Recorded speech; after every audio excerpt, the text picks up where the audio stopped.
Apostori. Mazwi aMwari kubva kuna Wakorosi 3 ndime mukati pa1. Iwai vatsvene muchidana musore mazwi 1 verse.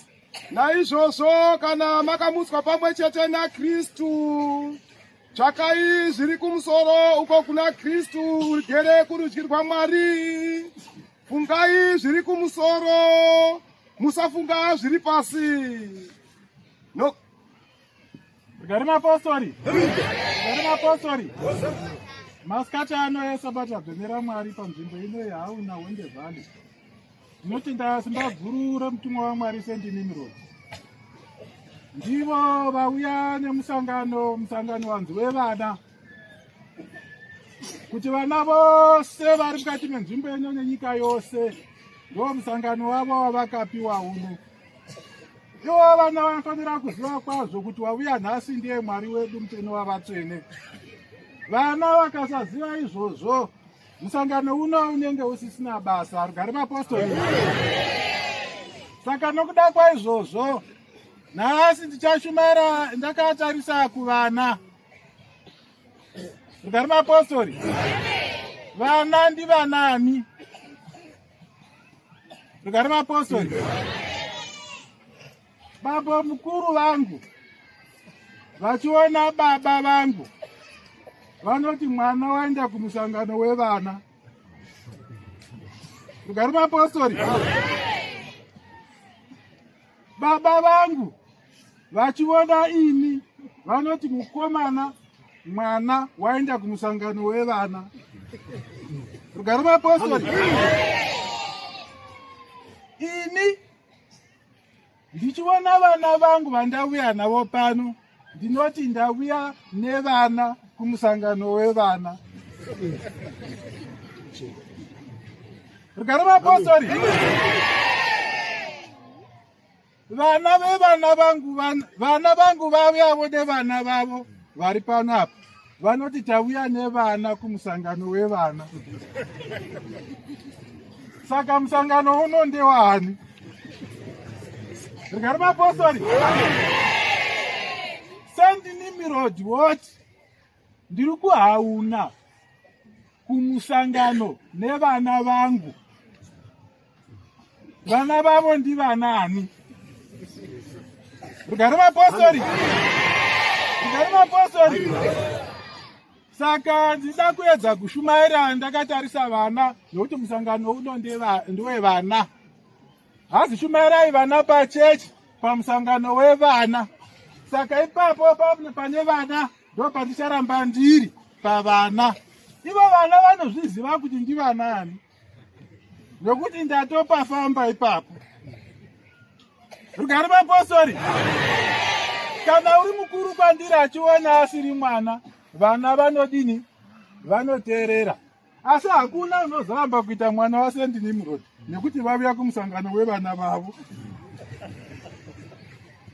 Garima Apostori. Hazi kana makamusa pamwe chete naJesu Kristu, tsvaka zviri kumusoro kudenga, musatsvaka zviri pano pasi apa. Nekuti makafa panyika yenai mukavigwa pamwe chete naye. Ndozvotaura vhesi iroro. Garima Apostori. Saka nyaya ndinotaurira vana nhasi inoti, nyika ino yamunoona ine mavhu inai, ine miti nezvose zvatiri kuonai,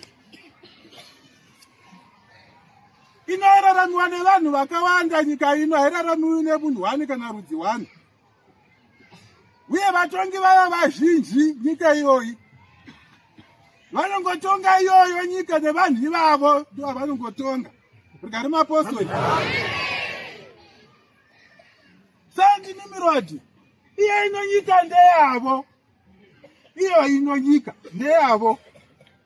Kune nyika yenyika nenyika yaSt. Nimrod. Ipo pano patakagara. Garima Apostori. Saka vhangeri riri panapa ndeyekuti isusu ngatichengete murayiro wemunyika maSt. Nimrod, kuti kana tikafa tigoenda naye kune nyika itsva iri kumberi, tamborarama tichengeta mutemo wake munyika make. Garima Apostori. Pane boundary riripo, asi spiritual boundary Arikuona kune maziso enyama kana nyika yacho iyo nyika yenyika haisi kuona boundary iroro asi riripo. Rigari mapostori. Tikapinda mushop munhu wenyika nemunhu wekwaSt Nimrod, tikapinda mune yakanzi Wonde Valley Supermarket iyo, tichida chikafu, tichida nyama, St Nimrod vakapedza kuti unodya nyama ipi uri panyika pano munyika imwe kuti uite wavo. Rigari mapostori.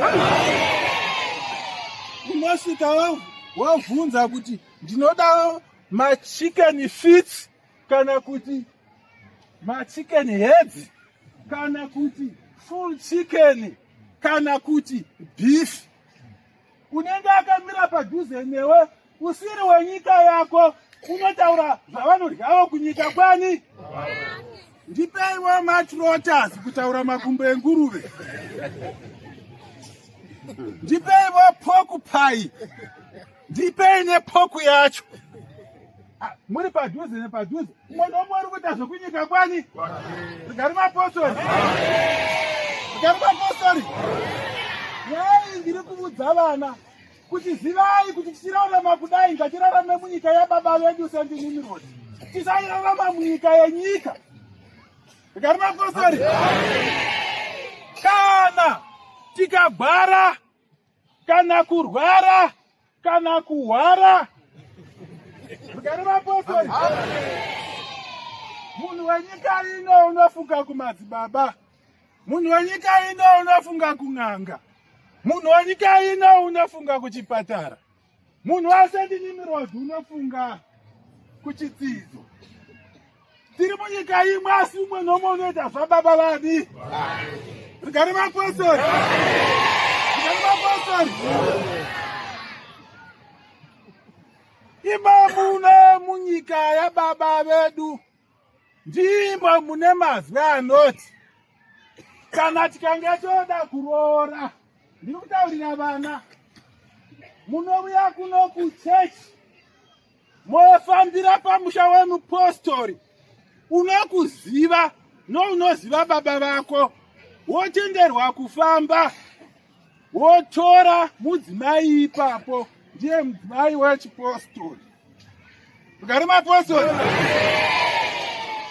Vekunyika vaindi pamusha pemunhu kunotsvaka mukadzi. Vanoziva kuti mukadzi unowanikwa panorira redhiyo. Rigari mapostori. Rigari mapostori. Saka chinonzi kun'ora chii? Kun'ora kubuda munyika yababa vako uchiinda kunyika yenyika. Ivo baba vako vachisara vasina mwana. Wanoita baba wanoita mwana wenyika. Rigari mapostori. Ndokun'ora. Right, chichitasamuona zvinoitika ndaugara pasi.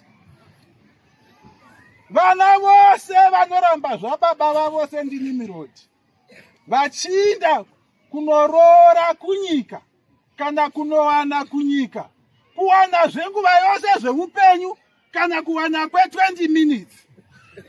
Ivavo vanhu havaiti zvekwaSt Nimrod. KwaSt Nimrod kwenonzi touch is a move. Once wabata mukadzi watova wako forever. Rigari mapostori. Imwe vana muri kuitei? Ndiri kuvaona nekuhwamukurumbira unotisa kwazvo kuti vana ava vati mudzimba vanovata vari panorira redhiyo vachitsvaka vakadzi vekuwana 20 minutes, vamwe vachitotora kuti vakadzi veupenyu hwavo hwose. Rigari mapostori. Muri kugumbura baba venyu, muri kugumbura baba vedu. Muyatsenya kuti vanhu vakadaro. Rigari mapostori. Asi pakati pedu pane vamwe vana vanorarama vachitomwa mapiritsi kwete mvura yemunamatoba nekuti vakabatwa nechigwere cheAIDS chisina kuwanikwa munyika yababa vedu nekuti hakuna chigwere chakadaro. Vakaenda kunyika yenyika vakanochitora. Nanhasi havachagara zvakanaka. varume vakuru chaivo vanorarama vachidlerezera kana kusabudira vakadzi vavo pachena kuti murume unenge achimwa aine vakadzi 16 nokuti wakaenda kunyika kanotora chigwere. Rugare vapostori, unofomera chigwere vakadzi vose 16 nevana vanenge vari mimba vachibva varogwa nechigwere chekunyika iyoyo. Rugare vapostori, tichibhataira. Rugare vapostori,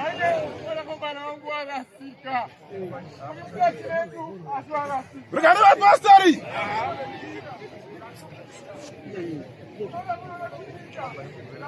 rugare vapostori. Hazi regai kutarira avo vane dambudziko, imwe garai makateerera. Rugare vapostori, rugare vapostori. Right, taugara pasi.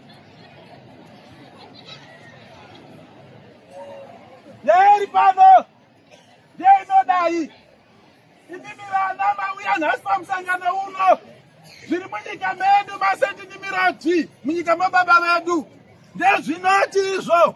Ivo vari kutaura kuti ndabata nguva ndiyandiri kumanya nayo kugadzirira nguva yakusvika. Saka vari kuda vana vavo vose kuti vauye kugadzirira nguva yasvika. Rugare vapostori,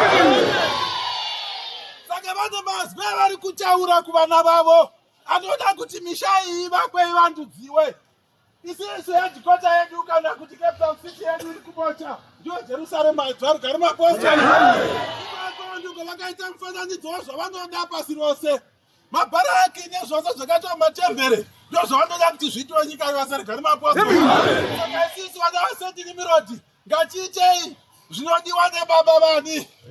Rugare vapostori, ndo vane shoko rokuti nhasi ndauya kuponesa munhu nemunhu, munhu akazvimiririra. Ndauya kuponesa vanhu nemabasa avo sevabhabhatisi, vavhangeri, sevaprofiti. Rugare vapostori, ndauya kuti kuponesa misha semadzinza sokuberekwa kwamakaita. Rugare vapostori, saka nekuda kwaizvozvo hatina utsvene hwatinazvo, asi chatinokwanisa kuita isu kutemba nekuisa zvipo paari kuti tisungunurwe muzvivi zvedu. Rugare vapostori, pana murume wakanga achinzi Josefa weArimatia. Nguva yakati yakwana yekufa kwaJesu Kristu, Josefa anga asinganamatiba, asi nyaya yakanga anayo anga aine mari zhinji. Rugare vapostori, Josefa rakati rakwana mutumbi waJesu oshakwa kuti uchavigwa here nekuti nguva yapera. Josefa weArimatia ari mufumi. Chaakaita iye ndechekuti anga akagara akatenga guva rake rakanga richidhura nemari zhinji.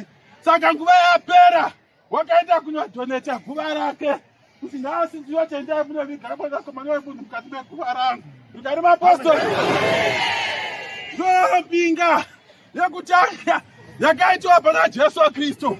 Nekuda kwaizvozvo Josefa weArimatia tiri kumuverenga ari mukundi nekuti wakatakura mutumbi waMwari akauchengetedza. Rugare vapostori, saka nhasi vana vose vari muno mbiri yekukundiwa nedzimwe nyika itsvetei. Endai vose munochema pari, muite mbinga, hakuna achinokona, munoponeswa naiye nokuti ndo zvaavinga. Rugare vapostori.